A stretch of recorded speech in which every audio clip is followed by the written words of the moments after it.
Maître Gims c'est un bon auteur. Mais Maître Gims est un millionnaire. N'a pas de problème Maître Gims c'était même moi on l'a uni. Tu vois Maître Gims c'est un jet privé na. Monsieur congolais ni un jet privé. Hein? Mais faut te le Maître Gims influencer papa na biso. Tu veux te masolo mbongo. Tu veux te masolo mbongo parce que ba misère ba wela mbongo. $25 000 par mara to moni déjà que ngana zo kala 500 ngana zo kala 200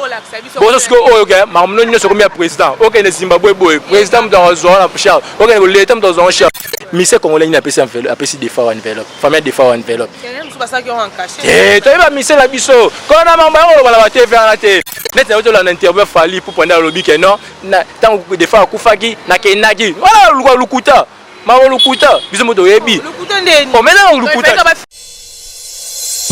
Shenango yango Shene kitoko Yayo Sokolingi oyebana Olingi osala promotion Lekana yo Natumba TV Musicien politicien Comédien commerçant Pasteur Tadi Patricien Lekana yo Natumba TV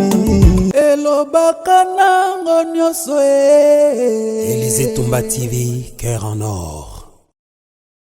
Bonjour, bonsoir, ça dépend de l'heure à laquelle vous êtes en train de nous suivre de partout. C'est toujours votre servante Barbine Monde de la capricieuse de la presse. Merci de vous abonner à la chaîne Nabiso et de ça la bien. Abonnez-vous massivement sur Élysée Toumba TV. Ah ouais, bon, là vous avez jamais de parce que biso to la rabino ka ba voir information et za ramsa na biso ko ne ko ba information ko informer balandi na biso bolinga biso bo pisa biso confiance. Merci ndenge vous abonner vous demandez toujours à tout là ko abonner biso bozo baksa mais ça la bien. So que dans bali boso to mena vidéo na biso o s'abonner ou appuyer la cloche de notification chaque fois l'élément na biso bando kota o bando recevoir yango sans problème ata barbi na tindelioté yoza nango déjà mobimba. Merci beaucoup à notre boss depuis quelque part la patronne Élysée Toumba cœur en or Rondé Makambo. Merci beaucoup, merci à notre caméraman derrière la caméra Stéphane Wise Matt. Voilà, merci beaucoup. Boza ebele bozola na biso bo pesa biso confiance biso to lingara bino poto ebi ke bino pe bo lingara biso lelo na zanga morote na zanga confrère nanga to remeka un peu ko solo par rapport à oye la biso na YouTube to zara wana pona ko salela bino ba analyse ya bien ya propre na bato ba yeba koloba ndi za ramsa na biso to sana die les millions de la presse to remeka un peu ko solo la maman ka ningi za la bonjour die. Bonjour Barbine, merci pour l'invitation. Bonjour na babonné sur la chaîne Biso Élysée Toumba TV. Merci parce que la chaîne Néné vous a tellement suivi partout dans le monde. Na CPL aux plateau, nous a vraiment honoré. Merci beaucoup Diego, les millions de la presse, hein, toujours combattant. Diego, tu me campe pour solo là. Dossier oye la qui biso na YouTube. Comment on a le oyo? Notre président de la République, AGG Bon, appelle ça Nani, Maître Gims, Nadadjou, passeport diplomatique. N'habitez ça la qui on est une qui nouvelle, on attend que bah talentier, bah on a biso, bah musicien solo, bah on a biso, bah on mériter le quoi, mais bah caticien on liban d'amboga malgré bazar de père et de mère. N'habitez aux qui n'ont message joindé. N'avons tellement content au Saranaté parce que la monnaie est présent, on a biso. À part on a bon samboka, à peine ma vision, il y a minele, vu avant de trop na potoa, à ébi des Congolais. Kabila le voit le moro abi Congolais mi ebinamte, tu vois. Pourquoi na le bibongo, les lobes vraiment nous apprendre très direct na ba mission na biso mboka na biso parce que na yambara bango balinga appelle biso mingi mais les lobes vraiment faut la vérité. Tiens, on a raté au tueur. Ouais, na le vrai les lots parce que na vandi pe na mission de solo na bon penat tout le temps. Les pommes ils pas ni na musique congolaise a N. Tu vois, vous me pensez bon moi na mboka mais azana di banda, wana polémique. C'est bon on est polémique ça. Exacté, balo baka likambuke. Il fallait wa check. Na comment na? Avant ba no lobana ki ngai parce que congolais linga là esprit N ça na musique na biso. So ba check wera. On le baraki ah pourquoi tu es là côté ngezika au moins actualité ngeza ya dégâts so ba tchaki JB bata maison me banga basika so ba tchaki Kofi ye mo yebika Kofi mo rankiner au Saranate wana kutuko Félix be nga benge mba on a botulango so ba tchaki Wazeko ye mo yebika mo pesa mais ko pesa idée mo na mboka Dadju eza idée mo bien azape ambassadeur ya culture na biso tu vois avoir représenter culture congolaise di bana mboka tu vois et le bossa non moi na mboka Maître Gims c'est le quoi ça là Congolais monté dans salle yango. Comment stade de France wana, stade de France wana. Est-ce que tombola bende la mboka? Moi tombola bende la mboka. T'as vu Congolais mota presté wana. Est-ce que t'as un Kofi? to batanga wera batanga congolais ta pressa na nier ba musala ba wera ba salate ba kofi ba salate mais ope mwana mboka sali en photo courageux tu vois et là c'était que non soki à quel poto cette musique na bango na français à congolais na congolais ala congolais même si on ko se makamu karamo senga passeport ko mane français bloma bongo bimé belé senga déjà ba fumela indi voilà tant ya miye peut-être miye barala mti c'est quoi comme na pour ça au travail pour na mboka na biso na charge au président de la République ya PCA cause à l'ambassadeur ya Kitine na biso ko président Kitine biso di banda na éviter que idane ya esouté qu'elle a comme français parce que le président de la République a mieux avec honneur tu vois il y a mieux PCP tâche open est tellement difficile ba mise congolais so ba ko ngote il va pésu yango ça veut dire que mérite yango tu vois toni ya musala ba congolais ba sala raté pourquoi pas na balle au préférer non bo benga ba pro bazo yete kaka ba koloko mais na musique bo benga ba pro te poani tu vois tout l'équipe nationale biso to ke monde to beta match na Maroc to wela mingi ba pro oh be benga sam kunku numéro yo yate mais la musique est comme polémique pourquoi parce que bon comme il y a quoi beta musique en français aza français non aza congolais ma beta na musique na France pour appeler ça peut quitter na biso et qui de liboso ka ndenge ça sala ngo avant mais ye moko koloba a regretter ninga botama congolais tu vois eza ba propos mususu Dolobara, biso soutenu baraté Doloba pourquoi et on rata pas biso tu vois il y a pas battre un jour président de la République Robinga epé boué après cette tâche wana tu vois Dolobara va peut-être ma bête au RR passer mutu Doloba pe bola mamutu tu vois bola mamutu mutu même si ça m'a bien naé alors m'a bien naé bien si pourquoi moi m'a bien nini il fallait avoir na arc ya over na Maroc c'est ça va na Maroc ça na villa na Maroc m'a bien nisa kutana mais déjà Maïdé Sopani, moi tout le temps, ils étaient mon président de la République à mon avis, bon, il y a rejugé parce que Azam Moutoumou pas collé na poto, tu vois, a ébi déjà Marmona Bisso Awa. Là on a déployé la poni, bah mission congolais des bamou loba trop. Na mon avis mission calme pas, on a CP là. Vraiment décis. Azam vraiment décis, mais ah osani, yemo calme pas, ve na banze mona pe fine na opé parce que to collé na rumba na yo, mitala milongola na yemo calme pas. Tala pe na ba grand na ba ko chanan. Ba ko chanan, yemo to mona ke na matanga défaut. Ko fait le midag no fa na place na yemo kuna musuna kwa na bango tu vois na profiter pe na loba pourquoi ils ça bongo to moni ba propos fallait loba ki ah tu vois fallait loba par yé mutu azaki ba propos les la ça déjà que na mutu comment la prétention au saranaté tu vois pour ba benisio kaka nde yango mono leki ba nyonso tu vois OK ba mamosale ba msupi ba sala ngo ba lobela ngo pété ba big to ba bengisa bona ba mondial kutu basala nzembo bengisi mise congolais atala ku sera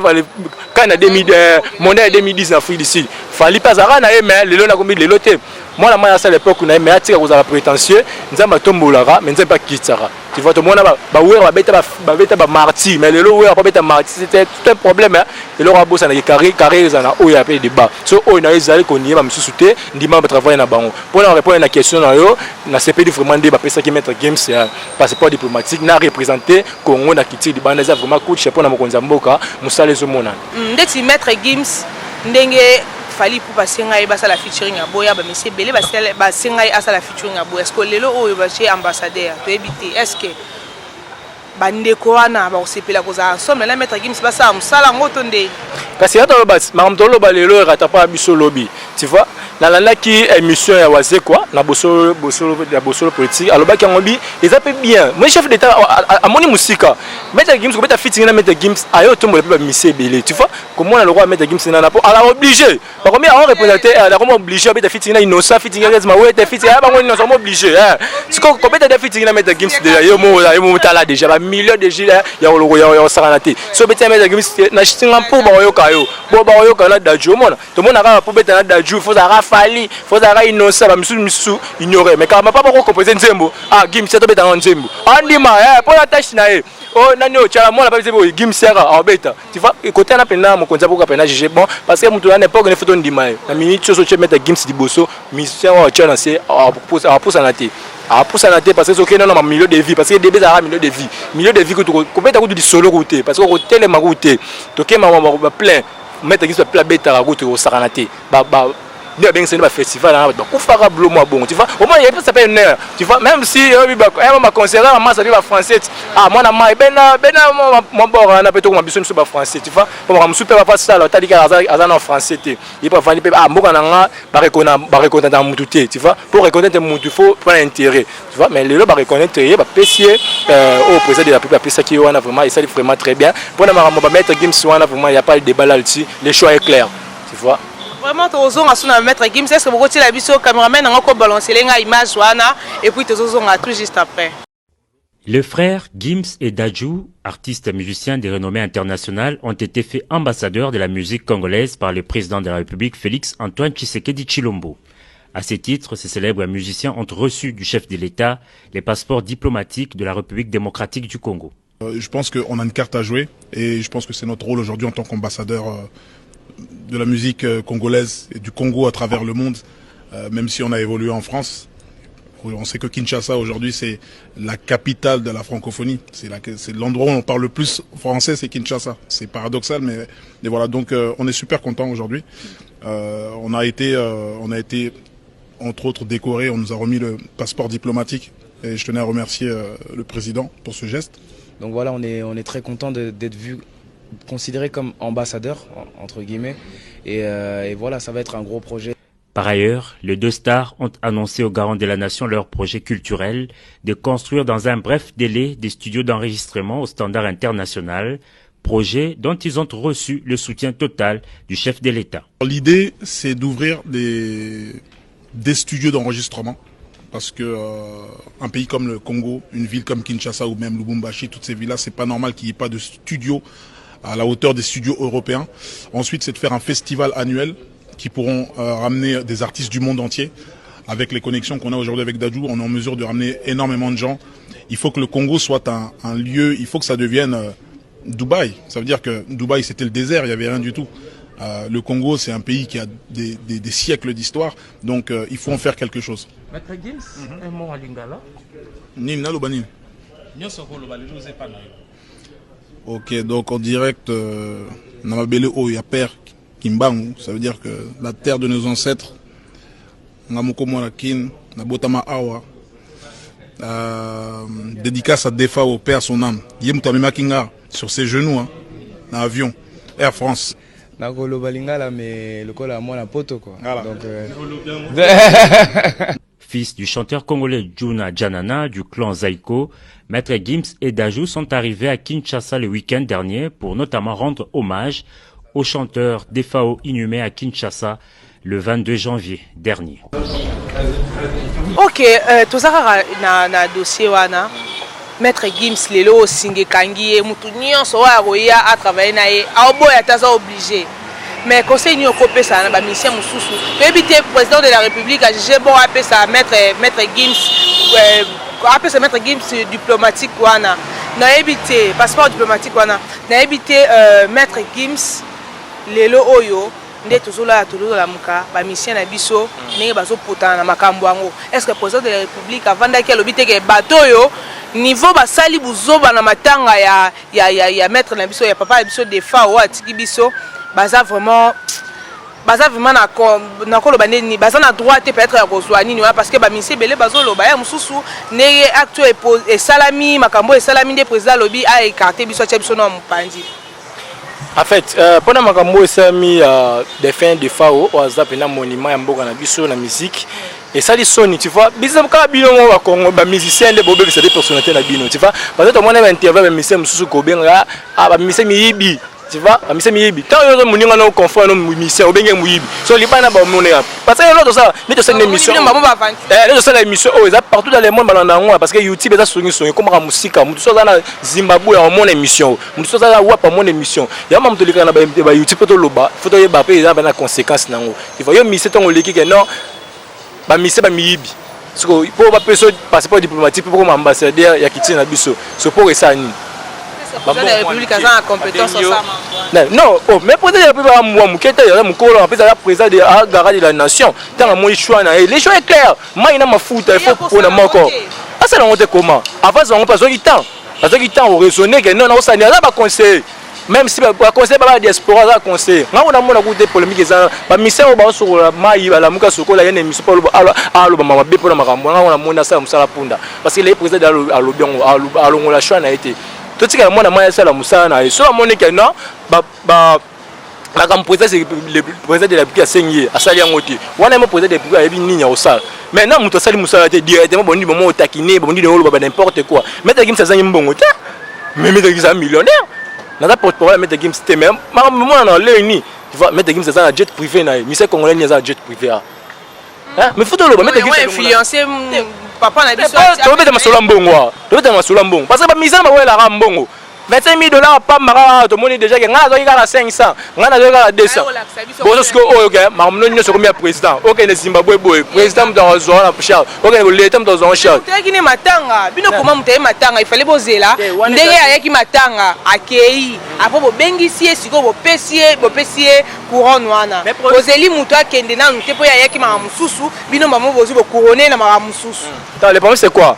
Président pas sali bien parce que ce président bien c'est qu'il y a mora yawa et ils appellent ma mususu mais le président pas profiter t'as dit que ah moi na moi pas yé alors ça même ça y est maman na a profiter à ça maman nous a projet président wala mugate maman ça y a na ça ma moté maman nous a procéder à tali bena na mo tant soit sauver le moi na ma c'est que non ah président on y a pas qui nango pour na projet na bobo président pas se solo lagi déjà mais mon ami pourquoi aye pour na maman défaut après ça enveloppe de bonne émission sur ces ministère congolais n'a pas ces enveloppe après si défaut enveloppe famille défaut enveloppe c'est pas ça qui ont encaché eh tu vas ministère la biso quand on a maman on va la battre vers la tête net na otola na interview fali pour prendre le lobby que non tant que défaut kufaki na kenaki voilà lukuta mawo lukuta biso moto yebi lukuta ndeni o mena lukuta ba filmer ngo po azaka ki réponse au loba parce que azaki absent na des grande défaut et aloba ki place que ne ko beta conseil nenge batu mususu ba rumeur etambola ki fa aloba ta une minute de silence pour na papa na défaut aloba kango de na conseil mo beta ki me batu ba obligé que kana kan fala beta ngo nenga il fallait aloba ngo tanga mataki na podium le quoi aloba ki ngo tene peuple silika ki pona nini quelques musiciens peu ba silika ki pona nini aloba ki une minute de silence tanga mataki na kan prester. Oui, mais il fallait 3 jours avant de faire bim. Azali na kin. Et là on y a un péché qui est avec la tour. J'y vais de mon âge bien pena ya kata muta suka. Franchement outi maman voyage. Aïe maman. Pourquoi pas fallait passer la guerre. Quand peut-être une minute c'est pas un problème. Peut-être na monnaie la pone annuler concert on a la annuler concert Cameroun mais koloba non na kenaki sika corps izaki na benga ba caméra ti a to yebani na musique ya Congo to ngato tika bilembo to ngamokile loba okene kuna mama embo wa tika ba enveloppe o memi caméra ata bino mo vraiment belo mususu to ndima ngote ngana za contre qualité à ça la musique a bien mais ba propos mususu to loba na ba TV et ça la ba mususu passe tu vois comme on a gagné ba bozi bazana ba vouera bazana ba kofi bazana kofi et là on a baisé ça au Cameroun kofi ba rosalango innocent tout moi muka rosalango en d'ailleurs conseil ma beti en d'ailleurs coupe du monde en d'ailleurs coupe d'Afrique ma beti conseil numéro plein ba pourquoi pas ba bengiso yo mo so mesi ba billet ba so mi bien pas la match mais ba oye obeta ce que zo ba non ba popona vraiment dans d'accord dans mission o ba se pena ba popona té parce que ça li bien té et ta image na so bien té alors ba que il faut qu'on te mettre Gims pe na carte à part wana mettre Gims ça so obeta à moi ne ye mo na te va no le grasuité. Vraiment moi li le bala ba mbote na bandiko bolanda pour to comme ça. Ouais merci parce que dans la honoré n'habite sur la propos na il blessé fan moko parce que bolinga bango trop limbisanga mais la vie juste la vérité merci nous bolandi biso na bité herbe bolandi émission oyo so on contacter nga pona ba mbote blo mo bongo numéro na ngeza 082 16 88 681 082 16 88 681 ben insulté pardon parce que dans message na trop mais alinga ngo souhaiter merci beaucoup na seki pour concert na amora lobara muto alingi ko finganga muto alingi finga mama biso abenganga na numéro na ngai po finganga bien merci beaucoup na bande ko na biso o bolanda biso bo pesa biso confiance kande na lobaka le to zaki na Diego Mignon les mignons de la presse moi mon balo appelle ça rapport ça la presse ndé makambu merci na bino nyonso o bozaki scotché branché pour na kolanda émission na biso bo continuer ka ko s'abonner na Élysée Tumba awa bokotikala ko za jamais dessus parce que biso to yela rabino ka ba actualité biso to yela rabino masolo ya bien biso to yela rabino ba vraie analyse merci beaucoup bo continuer ko s'abonner awa botikala ko za jamais dessus to beta c'était né to la mukaba abonner na biso bazo bakisama et to ça biso vraiment bien bo komela biso bo commenter bo partager bo liker ba émission so ezamba liboso to mena vidéo na biso o s'abonner ou appuyer na cloche de notification chaque fois belement na biso bando kota o bando recevoir yango en temps réel merci à la patronne depuis quelque part Élysée Tumba Cœur au Nord ndé makambu Élysée Tumba Cœur au Nord ndé makambu merci déjà pour na eloko wana ekomaki salinga bien merci à papa Emery Ngondi maman Patience Maunda merci beaucoup à Patrick Mulunda depuis Istanbul depuis Turquie et kozala pesa déjà merci à nous muzinga na Liège to salonga né to sola ki ezala bien merci à tout le monde bino bandikolinga biso biso pe to linga bino to monani kaka le même numéro bye.